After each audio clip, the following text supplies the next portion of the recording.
Donc mon prénom c'est Abès, ça s'écrit avec A, 2 B, E, S.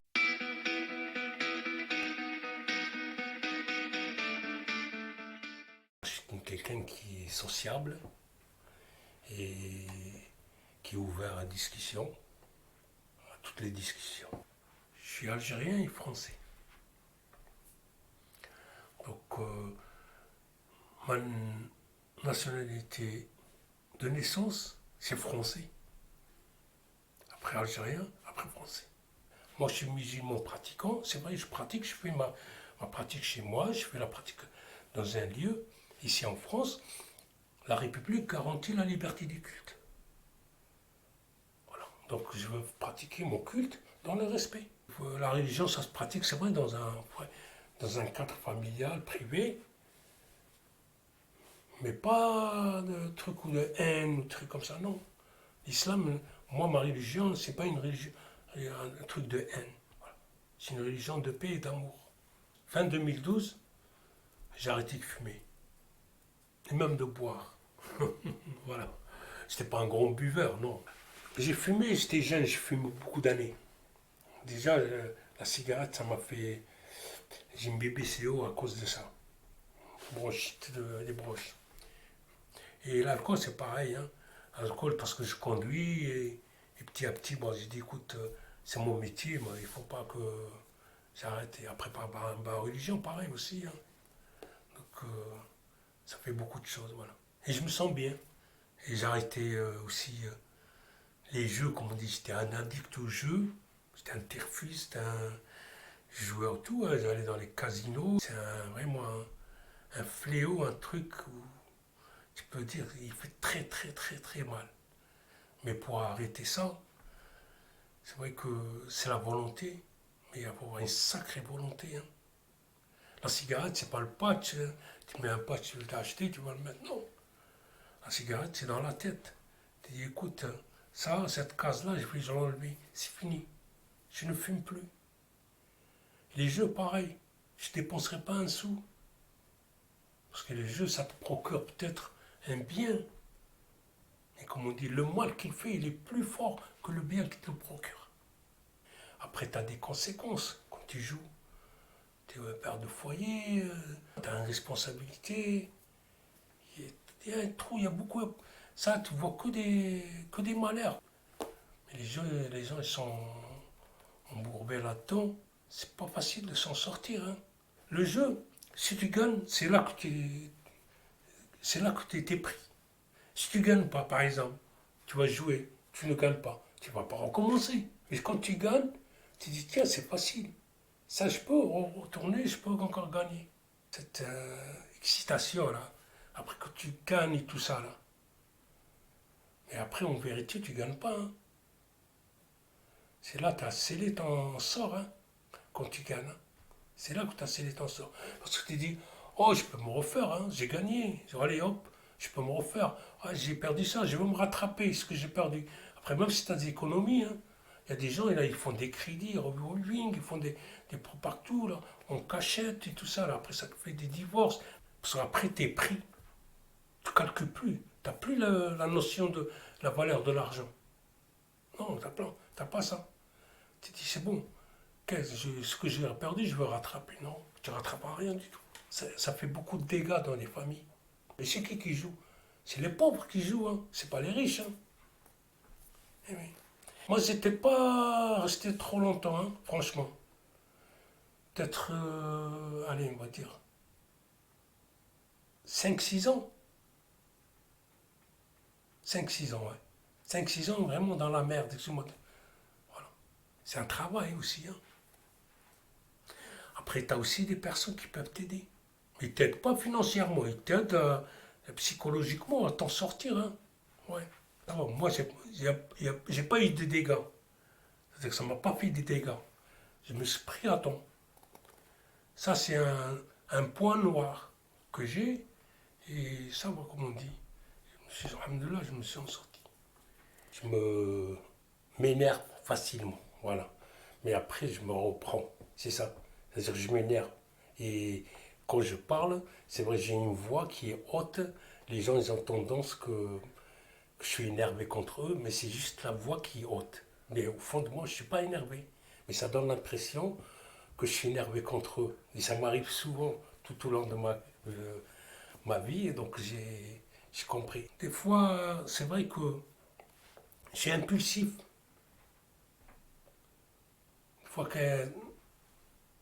Des fois mais des fois dans la vie, tu as des gens, peut-être si tu leur parles pas comme ça, ils vont pas comprendre les choses. C'est vrai qu'il faut monter un peu le temps, mais savoir comment il faut le monter le temps. Moi, j'appelle pas ça une violence. Moi, j'appelle ça c'est une contre-mesure. C'est-à-dire, voilà, la personne, il faut lui montrer que moi, voilà, et je me laisse pas faire, stop, voilà. Après, il y a des lois, on ne va pas faire la loi tout seul, hein. On ne vit pas dans une jungle, hein. Et il ne faut pas se laisser faire marcher sur les pieds aussi non plus. Ne pas manquer à beaucoup de choses, hein. C'est-à-dire à des rendez-vous, à des paroles, à, je sais pas moi, à son travail, au cours de ma vie. Donc j'ai eu beaucoup d'activités différentes. Et moi, chaque fois que je vais, je me, je m'impose par mon travail. Donc, je fais du travail, comme on dit, qui est bien, c'est-à-dire je ne fais pas à moitié. Je vois des gens atteints d'une maladie qui est incurable, un truc comme ça me fait mal. Voilà. C'est des gens, par exemple, qui t'ont cher, toi, voilà. Tes amis, quelqu'un de ta famille, qui a une maladie, un truc comme ça. C'est vrai que je souffre des fois. Ça me donne de la tristesse, c'est vrai. La joie, c'est quand tu vois tes enfants réussissent dans la vie et les visites à les membres de ta famille ou des amis, ou même quand tu es bien dans ton bien-être, tu te sens bien, tu as un peu de joie, voilà.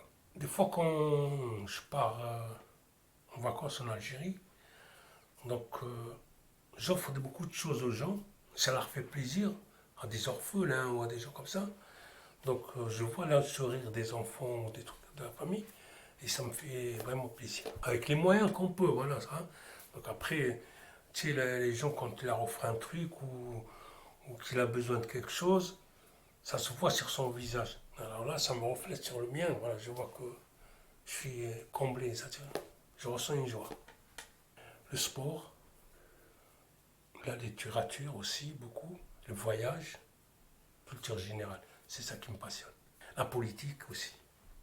La politique parce qu'en 83, il y a eu l'alliance de la droite RPR avec le Front National pour la mairie de Dreux. Donc j'étais un peu, comme on dit, solitaire. Il y avait une députée qui s'appelait Françoise Gaspard, c'était du Parti Socialiste. Donc on faisait coller les affiches, on faisait un peu de tout pour que le Front National ne passera pas. Voilà. Et la politique de là, ça m'a forgé une idée. Donc, je me suis intéressé à la politique. Jusqu'à maintenant. Vous savez que dans les années 70, 80, le racisme il était plus fort hein, envers les Algériens. Spécialement, c'est par rapport à la guerre d'Algérie, à cette coupure. Et maintenant, il y a un recul. Pourquoi il y a un recul? Parce que on n'est plus à la première ou la deuxième génération, on est presque à la quatrième génération. Donc les gens ils sont nés en France, ils ont vu qu'en France, ils sont français. Comme il dit, je suis un icicien, je suis d'ici. Je ne peux pas partir ailleurs. C'est pas un terme qui n'est pas français, mais icicien, c'est Jamel Debbouze qui l'a dit. Voilà. Donc ailleurs, je suis un étranger. Je peux toucher à tout, voilà, voilà, dans tous les domaines, mécanique, que ce soit avec les mains, voilà. Avec mes mains, je peux faire beaucoup de choses. Même au niveau de la cuisine, je peux faire des bons plats. Patience.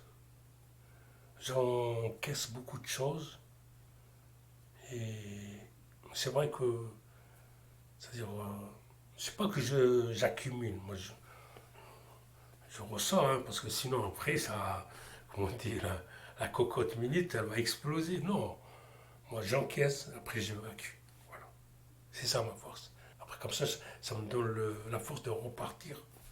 La franchise, j'aime bien. Je préfère quelqu'un qui est franc. C'est-à-dire, même s'il y a des défauts et tout ça, et on n'est pas parfait, mais qu'il soit franc. J'ai, j'ai horreur des hypocrites. Un monde où il y a un respect mutuel. Voilà. Dans tout, que ce soit dans le travail ou en dehors du travail, qu'il y ait un respect mutuel. Il faut qu'il soit mutuel, le respect. Sinon, le dialogue ne peut pas être établi. La valeur, c'est, comment on dit, il faut être soi-même, tenir tes promesses, d'aider les gens qui sont dans le besoin, voilà, dans la mesure du possible. Hein. Tu peux les aider, on les aide. Moi, je suis quelqu'un comme ça. Je donne de moi pour aider des gens qui sont dans le besoin, sans contrepartie. Hein. Moi, je dis la chose qui est vraiment bien, c'est de faire du bien aux gens qui en ont besoin, de les rendre heureux. Tu donnes de toi pour rendre quelqu'un qui a peut-être pas les moyens, mais avec des fois rien du tout, hein. Tu peux le rendre heureux. Hein. Avec des paroles, tu peux le rendre heureux.